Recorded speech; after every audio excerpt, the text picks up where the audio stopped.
Okey, praktis sumatif. Nombor 1, terangkan maksud istilah berikut. A. Reputan radioaktif. Proses di mana nukleus radioaktif yang tidak stabil mereput menjadi lebih stabil dan membebaskan sinaran radioaktif.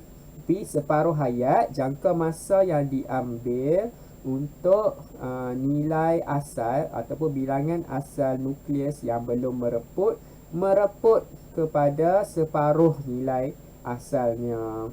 Okey, C. Tenaga nuklear ialah tenaga atom yang dibebaskan apabila tindak balas nuklear berlaku, iaitu sama ada perebutan radioaktif ataupun pembelahan nukleus ataupun pelakuran nukleus. Itu semua menghasilkan tenaga nuklear. Okey, nombor 2. Berikut menunjukkan satu persamaan reputan radioaktif. A. Kenal pasti X dan Y dalam persamaan reputan tersebut. So, X mempunyai 42. Kita tahulah pattern 42 ni helium. X ialah helium.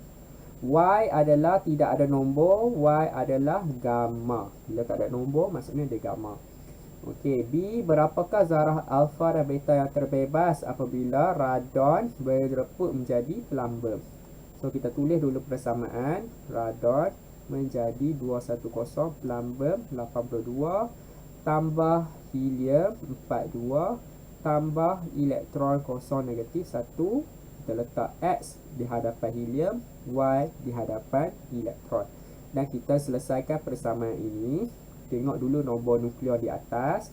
222 sama dengan 210 tambah 4 darab X. So, 4X tambah kosong darab Y. So, kosong lah. Saya tak payah tulis. So, selesaikan persamaan linear ini. Kita akan dapati 222 tolak 210 sama dengan 4X. Kita akan dapat 12 sama dengan 4X. X sama dengan 12 bagi 4. Kita dapat 3 zarah alfa. Okey, lepas tu kita lihat pula nombor proton di bawahnya 86 sama dengan 82 tambah 2 darab X, 2X tolak Y. Sebab Y darab negatif 1 adalah negatif Y. Negatif Y dengan tambah jadi negatif lah. So, tolak Y. So, dekat sini kita kena masukkan balik nombor 3 kita dalam X. So, 86 sama dengan 82 tambah 2 darab 3 tolak Y. Barulah kita selesaikan Y. So, pindahkan semua nombor ke sebelah 86. So, 86 tolak 82 tolak 6 sama dengan negatif Y. 86 tolak 82 kita akan dapat 4. 4 tolak 2 dapat negatif 2 lah. Negatif 2 tolak sama dengan negatif Y. So, Y sama dengan 2. 2 zarah beta. Okey, 3. A. S13218 mempunyai separuh hayat 1.6 saat. Berapa lamakah masa yang diambil oleh 99% nukleus dalam satu sampel S13 untuk mereput? Okey, maksudnya 99 telah pun mereput, 1% saja yang tak mereput. Okey, 100%, 50%, 25%. Lepas tu 12.5%. So, kita kena teruskanlah benda ni. Tapi dia agak lama sebab nak tunggu dapat 1% tu kan. Nak tunggu sampai 1% tu maybe banyak lagi dia punya pembahagian dia. So, apa yang kita boleh buat? Kita tahu yang tak mereput adalah 1%. 1% per 100. 1 per 100 adalah yang tinggal, yang tidak mereput. Okey, so kita boleh guna formula siri pereputan 1/2 darab N darab dengan 100, dia akan dapat 1/100. 1/100. So, pindahkan 100 ke sini, kita akan dapat 1/2 N sama dengan 100. 1/100 bahagi dengan 100 dapat 1/10,000. Tu kita logkan dua-dua belah. So, log 1/2 N log 1/10,000. So, N log 1/2. So, ingat hukum log N kita boleh bawa depan. log 1 per 10,000. So kita selesaikan N. Log 1 per 10,000 bahagi log 1 per 2. Dapat 13.29 sebagai N nya. So berapakah lamakah masanya? Kita ambil, kita bundarkan 13 pun dah cukup dah. So 13N, 13 T half.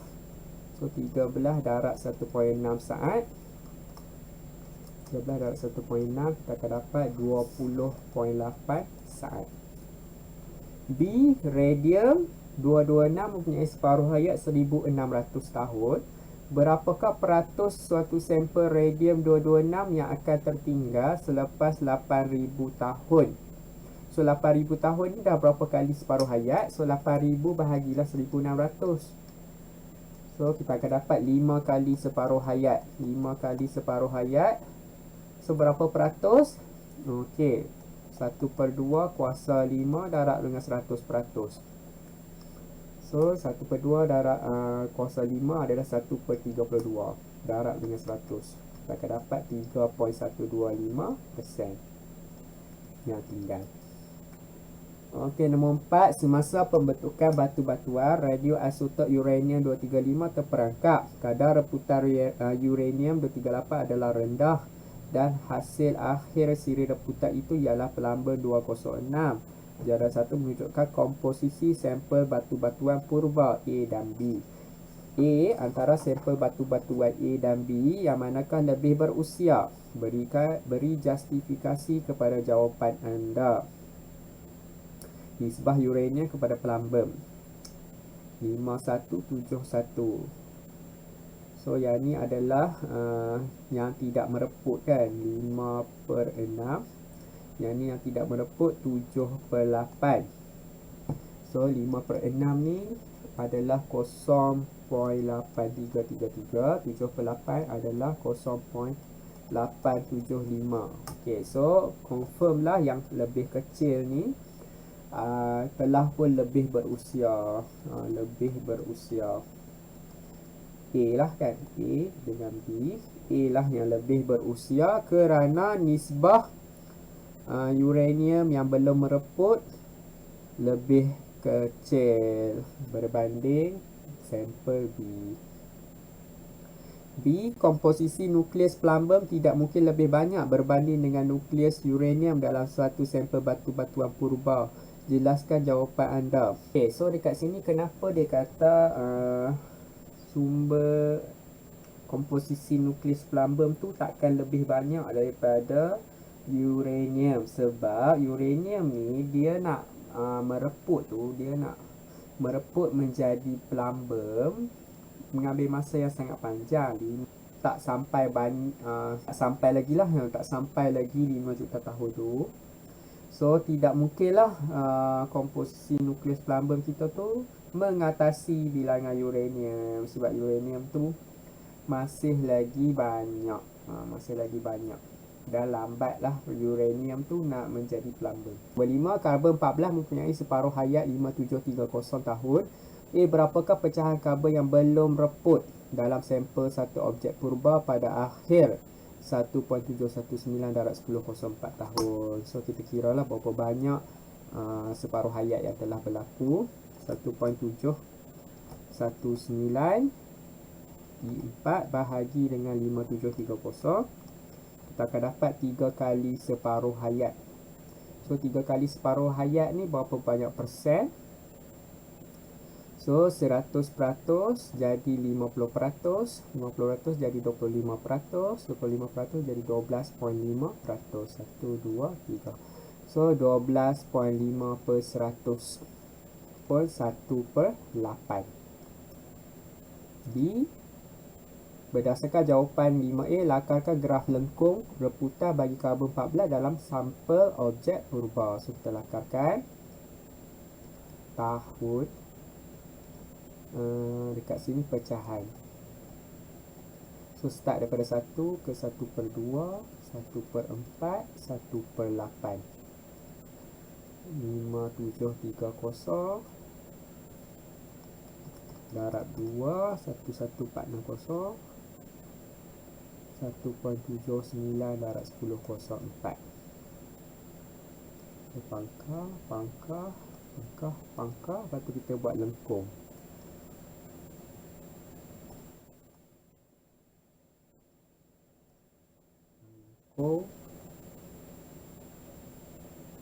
Okey. Nombor 6, dalam satu tindak balas nuklear seperti yang ditunjukkan, jumlah jisim zarah-zarah yang terhasil adalah lebih kecil daripada jisim zarah asal. Tindak balas nuklear itu mengalami suatu cacat jisim. Jisim yang hilang itu bertukar kepada tenaga nuklear. Namakan tindak balas nuklear tersebut dan tuliskan persamaan yang terlibat. So, kita nampak percantuman dekat sini. So, dia adalah pelakuran nukleus. So, persamaan yang terlibat 21H tambah 31H jadi 42 helium tambah 10 neutron tambah tenaga. Tapi tenaga ni tak perlu tulis pun tak apalah. Jadi, hitungkan cacat jisim dan tenaga nuklear yang dibebaskan. Cacat jisim awal tolak yang akhir. Deuterium 2.01410 tambah 3.01605 tolak akhir 4.00260 tambah neutron 1.00866. So 40.01889 UJA tukar kepada kilogram, darab dengan 1.66 darab 10 negatif 27 3.1357 darab 10 negatif 29 kilogram. Tenaga nuklear silap, belum habis lagi. Tenaga nuklear EMC square 3.1357 darab 10 negatif 29 3.0 10 kuasa 2 jangan lupa 2.822 darab 10 negatif 12 joule. Okay, nombor 7, suatu siri reputan sumber radioaktif bagi uranium 235 ialah uranium 235 jadi pelambang 207. Berapakah bilangan zarah alfa dan zarah beta yang dipancarkan? So, tulis dulu persamaan. Jadi 207 82 pelambang tambah 42 helium tambah 0 elektron negatif 1 X dengan Y. Lepas tu kita selesaikan yang di atas, nombor nukleon 235 207 tambah 4X tambah 0Y. So, selesaikan X 235 tolak 207 4X 28 sama dengan 4X. X sama dengan 28 bahagi 4, dapatlah 7 zarah alfa. Okey, lepas tu selesaikan nombor proton pula. 92 sama dengan 82 tambah 2X tolak Y. Masukkan nilai X tadi. 82 tambah 2 darab 7 tolak Y. Selesaikan. So, 92 tolak 82 adalah 10. 10 tolak 14 adalah negatif 4. Sama dengan negatif Y. So, Y adalah 4 zarah beta. Lakarkan satu graf nombor nukleon lawan nombor atom yang mungkin bagi siri reputan tersebut. Okey, yang ni susah sikit kita nak lakarkan, tapi boleh. Simbolnya Z, simbolnya A silap. Nombor nukleon simbolnya A, nombor proton simbolnya Z. Okey, nombor proton yang asal adalah 92. 80. So 1, 2, 3, 4, 5, 6, 7 78. Okey. So dia mula-mulanya bermula dengan 235 dengan 92. Ini yang asal lah. So kita pangkal kat sini. So kalau dia menjadi alfa, dia membebaskan alfa jadi 231 dengan 90. 231 90. Okey, so dia dah turun kepada alfa. Lepas tu kalau kita nak tukar kepada beta pula, beta kita tambah 1 saja untuk nombor proton. So dia kat sini lah beta. Beta hanyalah 4, so kita boleh buat zigzag pun tak apa. Lepas tu 231 turun kepada 237. So turun kepada 237. Sekarang ni 91 tolak 2. 91 tolak 2 89 lah. So dia dekat tengah-tengah sini. So turun untuk alpha. Lepas tu kita boleh tambah jadi beta. Tambah 1 lah nombor proton untuk jadi beta. Turun kepada 223 88 untuk alfa yang ketiga. Lepas tu turun, tak perlu turun beta pun tak apa lagi sebab beta tinggal lagi 1, tinggal lagi 2 kan. So kita turun pula 219 ni. Tak apa, kita boleh buat 2 kali alfa, lepas tu baru beta balik. Beta. Yang ni bebas ya, sebab dia kata untuk siri reputan yang mungkin sahaja, tak semestinya dia akan jadi macam ni ya. Tapi ini salah satu sahaja kemungkinan. Lepas tu turun 87 turun 2 85. So turun alfa. Lepas tu turun lagi alfa 211 alfa. Lepas tu kita turun kepada tambah 1 untuk beta. Dan last kali turun kepada 207 82. Betul lah, 207 82 untuk alfa. Okay. Itu adalah satu contoh sahaja. Dia bentuk dia zigzag lah. Nombor 8, rajah 2 menunjukkan perubahan tenaga yang berlaku daripada tenaga nuklear kepada tenaga elektrik dalam reaktor nuklear. A. Bagaimanakah tenaga nuklear dihasilkan dalam sebuah reaktor melalui pembelahan nukleus? B. Bagaimanakah tenaga haba ditukar menjadi tenaga kinetik daripada putaran turbin? Okey, tenaga haba memanaskan steam, steam dialirkan kepada turbin dan seterusnya memutarkan turbin. So tenaga haba bertukar menjadi tenaga kinetik. C. Tenaga kinetik daripada putaran turbin dapat menghasilkan tenaga elektrik. Bagaimana proses ini berlaku? Melalui aruhan elektromagnet. Kerana berlaku pemotongan flux magnet menghasilkan arus aruhan. D. Biasanya menara penyejukan lebih tinggi penyejukan yang tinggi dibina di stesen janakuasa nuklear. Terangkan sebabnya. Untuk membebaskan haba ke persekitaran. Untuk membebaskan haba ke persekitaran. 1. Lepas tu tinggi tu kerana atmosfera yang tinggi, kawasan atmosfera yang tinggi lebih sejuk. So dia boleh menyejukkan wap-wap panas. Menunjukkan wap-wap panas. Cabaran abad ke-21, sebuah agensi nuklear bercadang untuk membina stesen penjanakuasa nuklear di negara kita bagi menampung permintaan tenaga yang semakin meningkat. Namun tindak balas pembelahan nuklear memerlukan bahan api uranium atau plutonium yang sangat mahal. Tambahan pula isu pengurusan sisa radioaktif dan ancaman pencemaran alam sekitar juga membimbangkan orang ramai. Andaikan anda seorang pakar sains nuklear yang ditugaskan untuk pembinaan stesen penjanakuasa nuklear, bincangkan pertimbangan yang perlu dibuat berdasarkan aspek yang berikut. Okey, lokasi logik kuasa nuklear berdekatan dengan laut, jauh daripada perumahan, kawasan perumahan. B. Dinding teras reaktor diperbuat daripada konkrit yang tebal untuk mengelakkan kebocoran sinaran radioaktif. Dinding bangunan reaktor pun diperbuat daripada konkrit yang tebal untuk mengelakkan kebocoran sinaran radioaktif. Ejen penyejuk adalah air, dapat menyerap haba yang banyak.